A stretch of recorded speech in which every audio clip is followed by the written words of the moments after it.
కొల్లబోయిన పల్లె కథలు.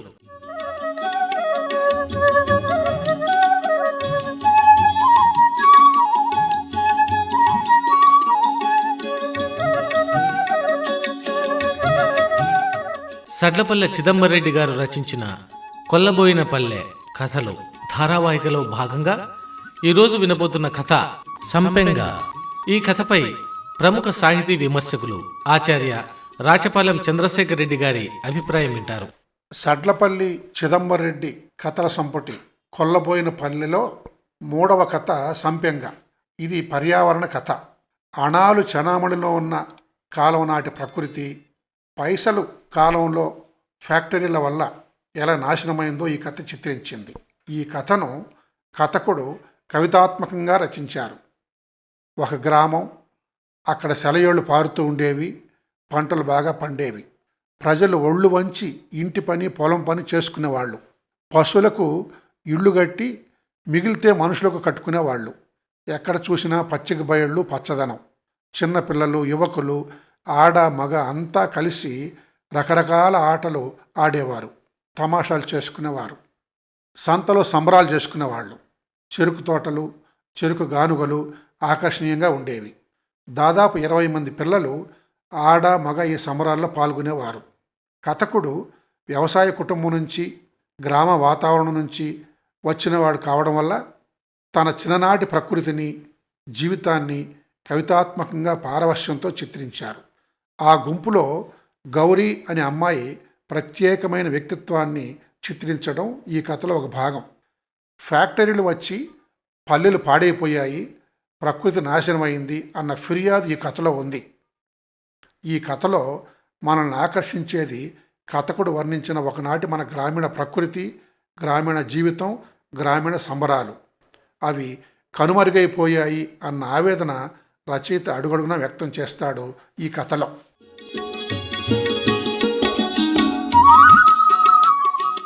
ఆచార్య రాచపాలెం చంద్రశేఖర్ రెడ్డి గారి అభిప్రాయం విన్నారు. ఇప్పుడు విందాం సంపెంగ కథ. మా ఊరి సెలయేటికి అలుపే ఉండేది కాదు. రాత్రి పగలు ఎడతెరిపి లేని పరుగులు, పడుచుపిల్ల కాలి బంగారు మూవల వంటి లయబద్ధమైన నాదం ఇప్పటికీ మనసు పొరల్లో ప్రవహించినట్టే, స్వరమై రవలించినట్లే ఉంది. కాల్వలను స్వాగత ద్వారాలు చేసి రైతులు పొలాలకు ఆహ్వానిస్తే ఎండి పెళసుబారిన మట్టి పేలలన్నీ అమృతంతో తడిసిన వెన్నముద్దలై రైతుల పాదాలకు మోకరిల్లేవి. తడిసిన ప్రతి భూకమతము కామధేను పిట్టై, విత్తిన గింజ గింజను ప్రేమగా పొదిగి పచ్చపచ్చగా పొలాలంతా మొలిపించేది.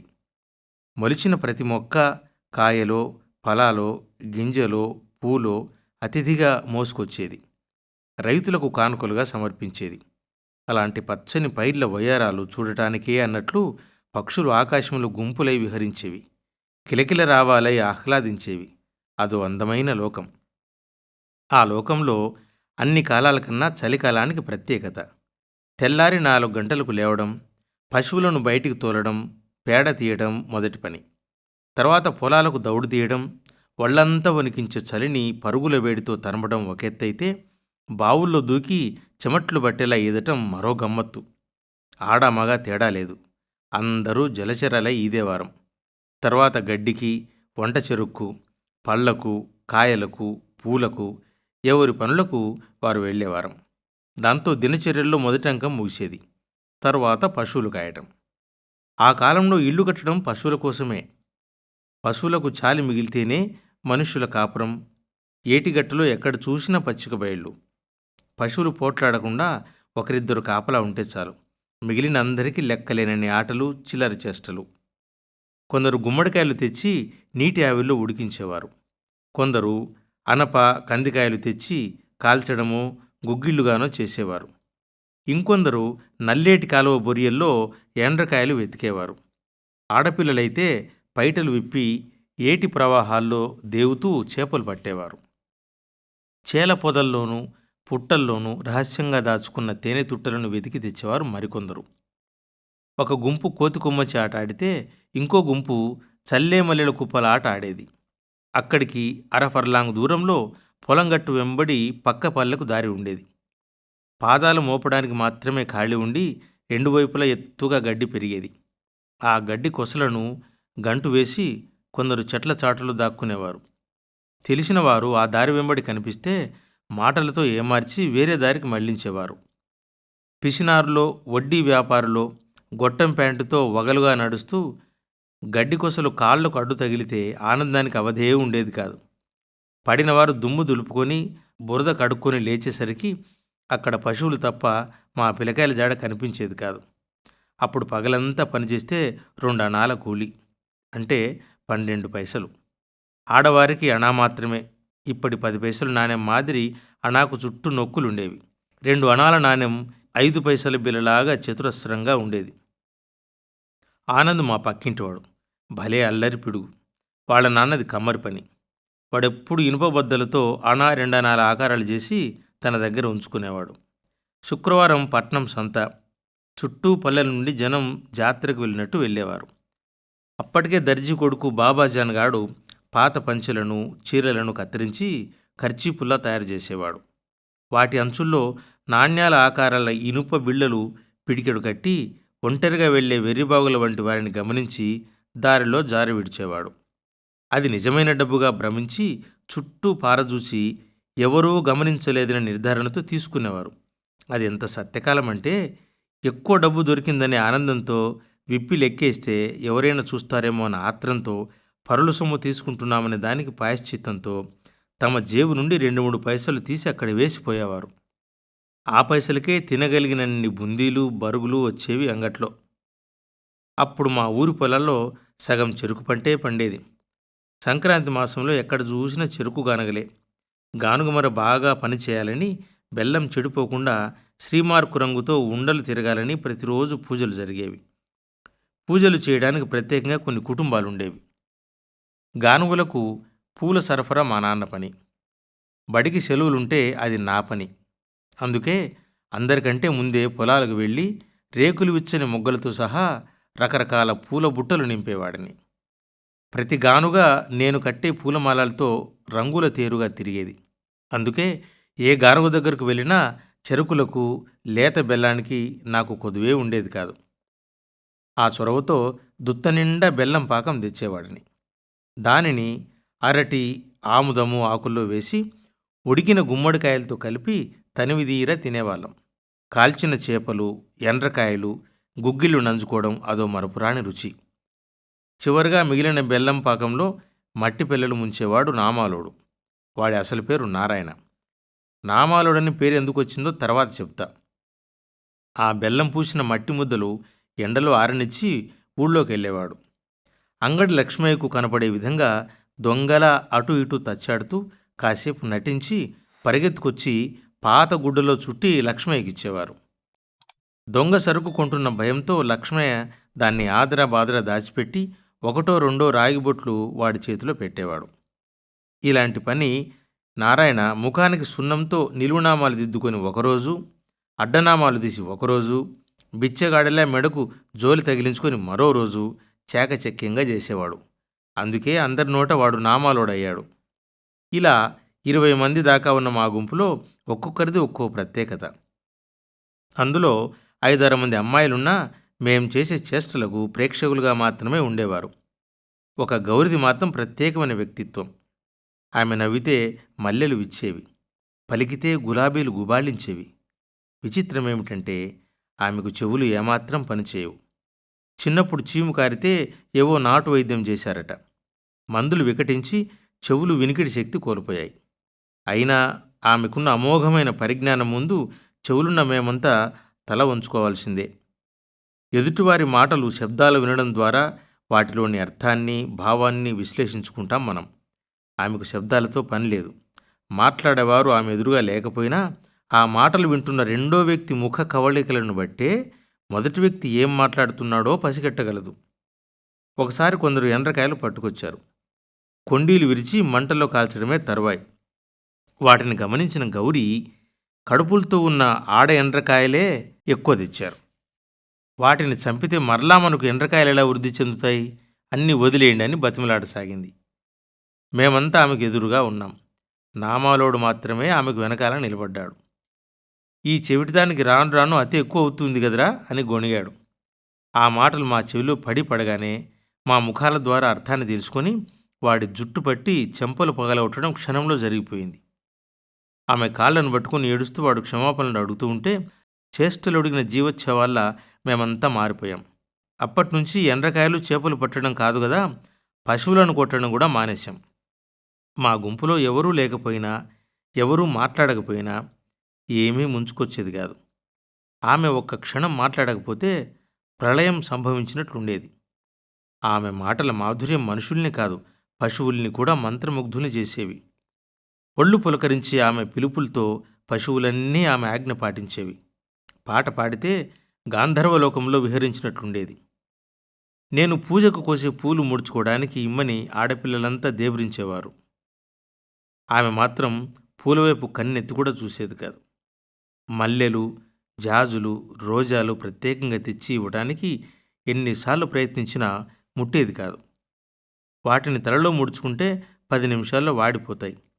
చెట్టు తల్లి ఒడిలోనే వదిలేస్తే 10 రోజుల దాకా అందరి కళ్ళకు విందులు చేస్తాయి, పరిమళాలను పంచుతాయి అనేది. ఆడవారిని పూలతోనూ తీగలతోనూ పోలుస్తారు. నిజమే, పూల మొక్కలు కానీ తీగలు కానీ ఎదుగుదల లేని జాతులు. ఎవరైనా అలా వంచి కావలసినన్ని తుంచుకోవచ్చు. అయితే వాటిలో ఒకే ఒక్కటి మినహాయింపు, అదే సంపెంగ చెట్టు. మా ఏటిగట్టులో పనస చెట్లతో పోటీపడి పెరిగేది ఆ చెట్టు మాత్రమే. నిటారుగా పెరిగి విస్తరించిన ఆ చెట్టు నుండి పూలు కోయటానికి ఆశగా ఎక్కి ప్రాణాలు అరచేత పట్టుకుని ఎన్నిసార్లు నిరాశగా దిగిపోయానో నాకే తెలియదు. అందుకే పూలు ముడవని గౌరీని చూస్తే నాకు పూలు అందుకోనివని సంపెంగ గుర్తుకొస్తుంది. ఒకరోజు సాయంత్రం గౌరీ ఇంటివైపు వెళ్ళాను. తల అంటి స్నానం చేయించి పట్టుచీర గట్టి కుర్చీలో కూర్చోబెట్టారు. అమ్మలక్కలంతా హడావిడి చేస్తూ ఉన్నారు. ఆ తతంగం నాకు ఏదో అర్థమయ్యి కానట్టుంది. అంతలో వాళ్ళమ్మ నన్ను కేకేసి పిలిచింది. ఎక్కడ వెతికినా పూలే దొరకలేదు. గౌరికి ముడవడానికి పూలైనా తెచ్చిపెట్టవా అని బతిమలాడింది. గౌరి ముడుచుకోవాలి గాని 7 సముద్రాలైన దాటి తేవాలనిపించింది. ఆ సమయంలో ఎక్కడా దొరకవు, ఏటిగట్టు సంపెంగ చెట్లు తప్ప. ఆలస్యం చేయలేదు. ఒక్క పరుగులో చెట్టు దగ్గర చేరాను. రెమ్మల చివర్లో బంగారు రంగుతో మెరుస్తున్నాయి పూలు. సాయంత్రపు చల్లని గాలి కడుపు నిండా పరిమళాలను తాగి మత్తుగా వీస్తూ ఉంది. ఆ సౌరభాలను ఆస్వాదిస్తూనే పరవశమైపోయి చకచకా చెట్టు మీదకు చేరాను. ఏం లాభం, ఒక్క పువ్వు అందలేదు. కొమ్మల అంచుల్లో అంది అందనట్లు దోబూచులాడుతున్నాయి. అతి ప్రయాసతో 1-2 అందుకుని ప్రపంచాన్నే జయించినంత ఆనందంతో జేబులో వేసుకున్నాను. అయినా తృప్తి కలగలేదు. ఇంకా ఇంకా కావాలి. గౌరి జడ నిండా సంపెంగలే నిండిపోవాలి. ఇల్లంతా ఆ సువాసనలే గుబాళించాలి అని అనుకుని మరో కొమ్మకు ఎగబాకాను. అంతే, చేయే జారిందో కొమ్మే విరిగిందో ఏమీ తెలియదు. స్పృహ వచ్చి కళ్ళు తెరిచేసరికి పెద్ద ఆసుపత్రిలో ఉన్నాను. నడుం విరిగింది. కాళ్లకు స్పర్శ లేదు. కదలడానికి శక్తి లేదు. చుట్టూ అమ్మా నాన్నలు కన్నీటి పర్యంతం విలపిస్తూ అలాగే దొల్లిపోతూ ఉంది కాలం. పల్లెను పట్నం కాటేసింది. పారే ఏరును ఫ్యాక్టరీలు పీల్చేశాయి. ఏటికి ముత్తైదువులా నిండుతనాన్నిచ్చే ఇసుకను నగరాలు దోచుకెళ్ళాయి. నాటి ఏ ఆనవాళ్లు లేవు, ఏ ఆశలు మిగల్లేదు. అన్ని ఆశయాల మీద కాలం చీకటి ముసుగు కప్పేసింది. అయినా ఏ క్షణము మరుపునకు రాక నన్ను వెంటాడుతూనే ఉంది సంపెంగ పూల పరిమళం. ఏం చేయను, ఎక్కడికి కదలలేని అవిటితనం. జీవిక కోసం పెట్టుకున్న సైకిల్ రిపేరీ కొట్టు, ఆ కొట్టుకు నీడనిస్తున్నది సంపెంగ చెట్టు. అక్కడి నుండి ఎన్ని దరఖాస్తులు పెట్టుకున్నాను. ఆ దారి వెంబడి వెళ్లే ఎందరి కాళ్లకు మొక్కుకున్నాను, నా అవిటితనాన్ని మరిపించి ఏదైనా సహాయం చేయమని. అయినా ఎవరి దయావర్షము నా మీద కురవలేదు. ఏ అధినాయకుడికి నా గోడు వినిపించలేదు. ఒక్క సంపెంగ చెట్టుకు మాత్రమే నా బాధలు తెలిసినట్లుంది. అది మూగ చెట్టైనా దాని నిట్టూర్పులను కన్నీటి బొట్లను పన్నుటాకులుగా చేసి నా మీద అప్పుడప్పుడు రాల్చి ఓదారుస్తూ ఉంటుంది. ఆ రోజు రోడ్డంతా శుభ్రం చేస్తున్నారు. రోడ్డును ఆనుకుని ఉన్న అంగళ్ళనంతా ఖాళీ చేయిస్తున్నారు. కొత్తగా బదిలీపై వచ్చిన కలెక్టర్ గారు అటువైపుగా వస్తున్నారని తెలిసింది. పోలీసులు వచ్చి, "ఏం లంగడా, జర దూరం జరుగు" అంటూ నన్ను నా సామాన్లను బూట్ల కాళ్ళతోనే మాట్లాడించారు. ఎవరినీ దేబరించదలుచుకోలేదు. మనస్సు రాయి చేసుకుని ఒక నిర్ణయానికి వచ్చాను. వచ్చిపోయే వాహనాలను గమనించడం మొదలుపెట్టాను. వాహనాల రద్దీ పెరిగింది. అరుచుకుంటూ వాహనం వెళ్ళిపోయింది. దాని వెనకాలే తెల్లకారు వచ్చేస్తుంది. మనస్సులోని ఆశలనంతా చంపుకున్నాను. శరీరంలోని శక్తినంతా 2 చేతుల్లోకి తెచ్చుకున్నాను. క్షణం కూడా ఆలస్యం చేయలేదు. కళ్ళు మూసుకొని కారు కింద దూరడానికి కప్పల ఎగిరానో లేదో కీచు శబ్దంతో అది అక్కడే ఆగిపోయింది. అయ్యో, ప్రయత్నం వృధా అయింది. మూసిన కళ్ళు తెరవడానికి నా మీద నాకే అసహ్యం, జుగుప్స. అవమాన భారంతో అప్పటికప్పుడు గుండె పగిలి చనిపోతే బాగుండునన్న బాధతో నడి రోడ్డులో పడిపోయాను.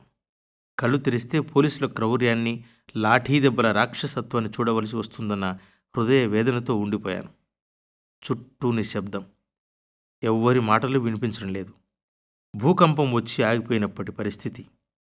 ఏ దుర్మార్గానికి బలి కావలసి వస్తుందో అన్న నా ఆలోచన క్షణాల్లో పటాపంచలైంది. ఎవరో ఎత్తుకొని నన్ను ఎక్కడో కూర్చోబెట్టినట్లయితే కల చెదిరినంత గాభరాతో కళ్ళు తెరిచాను. మల్లెలు పరిచినట్టు మెత్తని సీటు మీద నేను. అదే కారులో అభిమానము, దయ, జాలి, కరుణ వంటి 100 భావాలు కలగలిపిన వెన్నెల చూపులతో అపరదేవతగా అగుపించిన కలెక్టర్ గారు. ఆ కలెక్టరే గౌరి అని తెలుసుకున్న మరుక్షణం సునామీలా పొంగుకొచ్చిన నా మనోభావాలను మాటల్లో ఎలా చెప్పను? చెప్పడానికి నోరు తెరిస్తే ఉద్వేగంతో గుండె ఆగిపోవచ్చు. ఆనందము, అభిమానము అతిశయించి గొంతు పూడిపోవచ్చు. అందుకే మూగగా ఆమె ముందు 2 చేతులు జోడించాను. మీరింతవరకు సంపెంగ కథ విన్నారు. చదివిన వారు శ్రీ కొత్తమాసి పుష్పరాజ్. ఈ కథపై మీ అభిప్రాయాలను మాకు తెలియజేయవలసిన చిరునామా, మీ ఉత్తరాలు care of station director, Akashvani, Kadapa 516001. ఈ కార్యక్రమ రూపకల్పన శ్రీ ఏ. విజయభాస్కర్ రెడ్డి.